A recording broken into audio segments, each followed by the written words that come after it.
It's interesting that you can claim that the reason why other black conservatives are pissed at you is because they're jealous, and then in your own video reveal that the reason they're actually mad at you is because you said some stupid stuff regarding Ahmaud Arbery. Welcome to Escaping the Echo Chamber. As always, don't forget to like, share, and subscribe. And let's talk about why Brandon Tatum is upset about the Cpac panel, the Black Conservative event. Well, according to him, he's upset because he feels that people are targeting him and Candace Owens and that they are just jealous of their success. But if you watch his video, he's basically making a plea to white conservatives not to look at them. Do you remember that song from Uncle Ruckus? Don't trust them new. That's what Brandon Tatum is doing. But that's what Brandon Tatum sounds like right now. Don't trust them new Negroes over there. That's not what the song. It's not how the song went. But if you ever watch Boondocks, you can check that out for yourself. It's crazy because he's does this video about the Cpac panel and doesn't acknowledge any of the realities that they were revealing, that they were discussing. The reality that with the black vote, Republicans are getting creamed, just constantly, repeatedly. They're getting destroyed. It's not even close. So why is that? And he just says, "Oh, no, don't worry about them. Don't look at them. Don't listen to them. Just keep looking at me." Because it's clear he doesn't care about helping the black community. He doesn't care about increasing engagement with the black community. He cares about keeping up his base of support. He's over 1 million subscribers now, and so things are going good. And he's like, "Oh no, I got to keep this grift going. I got to keep my pockets. I got to keep this cash cow going." That's what he's concerned about. But it's absurd that he gets up there, he does this video, he's complaining, and he's like, "Oh, they just hate that me and Candace are more successful." And it's like, wow, it's like you really, if a person didn't know better, they might just assume, okay, yeah, he's these other people are jealous. Jealousy exists. I get it. But in his own video, he then just a few minutes later shows that was a lie. That was a complete lie. But let's just talk about the panel real quick. So at the panel, Maj Toure put it together, and he put together black conservatives that actually like black people. Now, some people, and I forgot who it was that said it, who says that like it seems that some of these black conservatives don't like black people, and yeah, and whether it seems like that, I'll probably just say they don't like black people because they're, if that's the impression you want to give, I'll give you the benefit of the doubt. I'll take it at face value. If you want to act like you don't like black people, we're just going to say you don't like black people. Cool. But they, Maj Toure and his guest, Adrian Norman, Rich Valdez, Shamika Michelle, Angela Stanton King, and Sonny Johnson, they start breaking down why conservatives need to change their approach when dealing with the black community and black voters. And it's like, here's how you know they need to do it. Look at the numbers. What percentage of the black vote has the GOP gotten? Like, has consistently, and I like the way Sonny Johnson puts it on her show. She says, like, if you've been losing consistently for 60 years, at some point you have to wake up and say, maybe I need to change my approach. But that's what the panel was about. And there were some really good points made out, including Shamika Michelle giving the Carlton Will Smith analogy, where she's like, hey, they're two different, imagine they're both conservatives. One of them can go into certain areas, into more fluent area, Bel Air, whatever, and give a message and reach people. Whereas Will be more have greater ability to go into a different area, an urban area, go to Philly and reach people because he's going to relate to them better. Sonny Johnson, of course, she's been beating the drum beats for as long as I've heard her, as long as I've been listening to her. on her show, and she if you listen to her show, she just breaks down strategy so well about like basically how to approach marketing and how to basically reach the common ground that you can find with black voters, and especially if you want to talk about black men. If you want to talk about black men, but then you have a problem with rap, like you're not paying attention, especially if you're conservative. You want to preach capitalism and you're going to ignore rappers? Are you stupid? Like you've got to be stuck on stupid. If you're going to ignore rap and you claim to be pro-capitalist and you hate socialism, but you at the same time you're shitting on rappers, like you've got to be stuck on stupid. Like wake up. Like right then and there you have common ground. You've got rappers who are preaching capitalism. At their core they are capitalists, and you don't realize, wait a minute, there's common ground there. We can actually vibe on that wavelength. And she broke it down, saying, I've been saying it for years. Black men are capitalists. Black men want to take care of their families. Black men want to be respected. That's it. Like black men want what you want. You want to take care of your families. You want respect. Hey, stop dealing with stereotypes and talking points. And yeah, it was great the way she put it down, and she was not holding punches. And I actually was interested. I was actually surprised. I didn't know how the audience was going to take it, because you got an audience full of white conservatives who could have clutched their pearls. and I had my own opinions of white conservatives, but Sunny has on her show consistently stated that she doesn't believe the stereotype that's told about white conservatives, and white conservatives know that the mainstream media lies about them all the time. So why are they believing the stereotypes about the black community that the same media is pushing? And so right then and there, it's like it's interesting, because I'm seeing a different side of white conservatives where like they were okay, like yeah, we can get that, okay, this makes sense. And so that was surprising to me, and I was actually impressed about that aspect, because I didn't, before I saw the actual the panel, I saw people tweeting about somebody said that, oh, she got booed, and they weren't even talking about her, so I knew what message she was coming on. And I watched, and I'm like, okay, yeah, they were, whoever tweeted that just was way off base, because they clapped, they cheered, and they even gave the panel a standing ovation. That was really good. That was really cool, and it was constructive, because Maj got everybody together, and he actually started dealing with some solutions on better engagement with the black community. Yeah, and that's what Tatum seems to be upset about. It's like, Tatum, do you not want, like, are you like threatened by the possibility of other black people entering the conservative space? That's the impression I'm beginning to get, and I kind of get it, because he's not articulate. Like seriously, like he's not articulate at all. And I watch his videos, I'm like, man, it's a good thing you're kissing butt. You're kissing butt right now, because if it wasn't for that, you wouldn't stand a chance in hell. It's also a good thing that you're riding Candace's coattails, because that's clear. And from a standpoint of, if I'm going to give you some tips, yeah, you stay with Candace as long as you can, because on your own, I don't think you stand a chance, man. But it's like he's getting, like he's standing, he's doing his video and like pleading with the audience, like, no, don't listen to them, ignore them, there's nothing to see here. So it's like you're clearly worried, and you're not worried about, because nobody said your name. Nobody said your name. Nobody mentioned your name once. Nobody. But like Maj said in another interview, hit dogs holler. You feel like that you're this part of this old guard that's been, and then it's not even an old guard, but you've been grifting. You haven't been doing anything to actually increase engagement.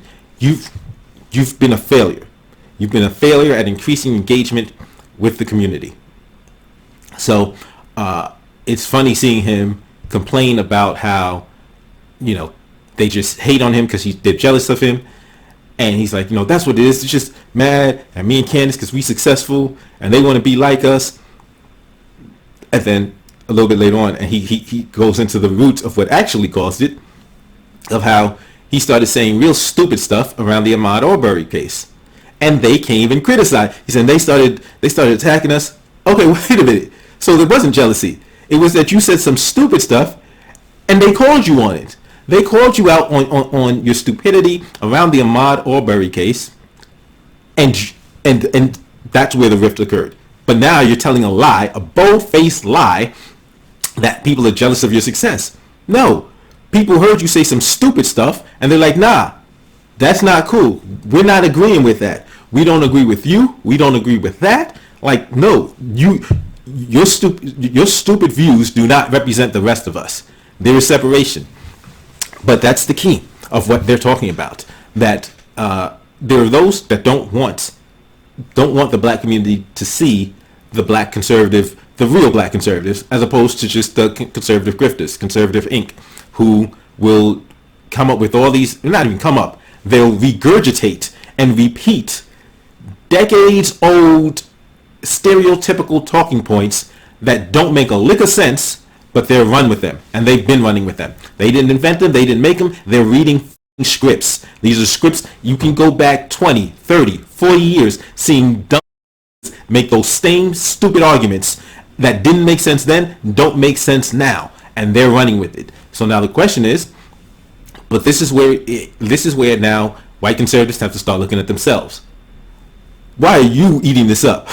That's the question, because you have a choice. You have a choice to look at somebody like a Brandon Tatum, who's just spewing all kinds of nonsense about black people, just speaking down on them like almost every chance he gets. And then you've got other black conservatives who are saying, listen, the black community has problems just like every other community, but they want solutions.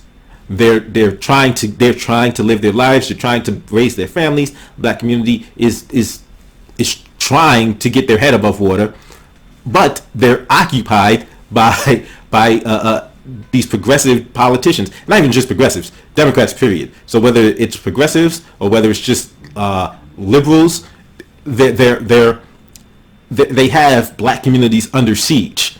They control like almost every aspect of these communities, and black communities are desperately in need of some kind of better solutions. But right now you've got these Democratic politicians in black communities that are wreaking havoc on black communities. But if you have the opportunity to choose, white conservatives I'm talking to now, you have the opportunity to choose, wait a minute, am I going to listen to this person who's just spitting ridiculous stereotypes, or am I going to listen to what's clearly an intelligent, successful black people who are telling me, no, that's not true. What he's saying is untrue. The black community is not what the left-wing media is trying to tell you it is. They're lying. They're spreading these myths and stereotypes about black people, and you shouldn't listen to them. You shouldn't believe that. And there's things that we can do to better reach the black community. But I see his appeal being twofold, at least twofold. So the first part, the easy part to see and I don't know what segment of the population and what percentage of the population of the white conservative population feels this way, but there is a segment of the white conservative population that doesn't like black people either. That's just clear. That's clear. My point is, I don't know how much of the white conservative population feels that way, but there is a portion of that white conservative population that like just ants when they hear some clown like Brandon Tatum or Larry Elder or Jesse Lee Peterson say the most ignorant things about black people, and they get to say, oh, well, he can't be racist, he's black, and they say that stupid stuff, even though they know clearly that these black men are racist against black people, but they revel in hearing a black person spout the most, ridiculous things and most degrading statements and whatever about black people. There is, however, another segment of the white conservative population that tends to like what Brandon Tatum is saying. And it goes to what Brandon Tatum is when he starts talking about this panel, and he says, oh, yeah, that's not true, when they start talking about what the white conservative population needs to do differently, what white conservatives need to do differently to better conduct outreach and better aid outreach, because they don't necessarily need to be at the front, but they can help outreach happen. And so his statement at this point makes it clear that there's another segment of the white conservative population. And once again, I don't know what the ratio is, what the percentage of the white conservative population is, but he's saying this. He's saying, no, you don't have to do anything. Everything you've been doing is fine. It's them. They're the problem. You've done everything you're supposed to do. You don't have to change your message. You don't have to pander. And there's a segment of the white conservative population that, hey, and this is, quite frankly, it's a human thing. That if somebody gives you two options, an option to actually look at yourself, objectively recognize something you're doing wrong and changing that thing, or changing nothing and pointing the finger elsewhere, the easy thing to do is to say, yeah, I'm not the problem. How can I be the problem? It's them. They're the problem. So that's the easy thing to do, and it's not based on being white or black. It's based on being human. The easy thing to do is to say, no, I can't be the problem. It's got to be, I'm doing everything right. It's got to be somebody else. It's got to be somebody else's fault. And he is like clearly just like riding that trait till the wheels fall off in, trying to convince white conservatives that you don't need to change a thing. Simple fact is, if you're in politics, if you're trying to conduct outreach, if you're trying to reach new people, yeah, you've got to look at what you're doing, see if it's working, and adjust and adapt. And he calls it pandering, but the funny thing is, he will pander all day long to white conservatives, and not even constructively. And he will pander to their benefit. He will not pander to your benefit. He will pander just to get you to support him. He will pander. He will tell you everything you're doing is right. Don't change a thing, because it's easy. It's easy to do that. It's easy to say, okay, I don't have to change. I like this. This person is tickling my ears. I like this guy. Yeah. That's easy. But stopping and saying, wait a minute. If I'm sitting here saying that Democrats are garbage and their policies are garbage, their policies are horrible and they don't work, and then I see that Democrats are in complete control of these black communities, how can I then say, well, it's not the Democrats, it's not their policies, it's the black people. The black people are the problem. They're just lazy. Like, no, they're under siege. They are under siege. Like, the Democrats control everything in these communities, and they're destroying it. That's what the Democratic politicians are doing. And so if you want to actually help black community, offer them alternatives, you need to change your messaging. You need to make sure you don't have somebody like a Brandon Tatum standing there saying, no, they're just lazy. They don't want help. Because that's exactly what he's saying. He's standing there. You're trying to say, hey, you want help? You're yelling across the street. And he's standing in the middle of the street saying, no, they don't want help. Leave them alone. Just keep going. Don't come over there. Don't go over there. They're fine where they are. And they're like, yeah. What are you talking about? So if you let him be your representative, like, he'll stand in the middle of the street and say, they don't need help. They're just lazy. They're just scumbags. So now if you then turn around to Tatum, like he's with you, they're going to say, oh, wait, this dude just called the scumbags lazy, we're good for nothing. And he's with you. Oh, so that's the way you'll both feel. Okay, fine. We don't want you over here. Now, there's a miscommunication, but this miscommunication is being fed and being fueled by an idiot like a Brandon Tatum. That's his job. That's why, like I did a video about why the left loves Candace Owens, and it's not just Candace Owens. It's she's much more articulate than him. So, like, yeah, it's not even close how inarticulate. Like, seriously, I'm watching him. Like, wow, dude, are you for real? Okay, I digress. But like, that's why the left will push the most ridiculous black conservatives it can, and will try to obscure, ignore, and push to the side black conservatives that are actually trying to help the black community. So if white conservatives actually care, if white conservatives, they have an opportunity to say, hey, listen, if you want to listen to Brandon Tatum, listen to Brandon Tatum. But when he starts telling you don't do anything different to reach the black community, say, wait a minute, I don't think you're actually qualified to speak on what the black community wants.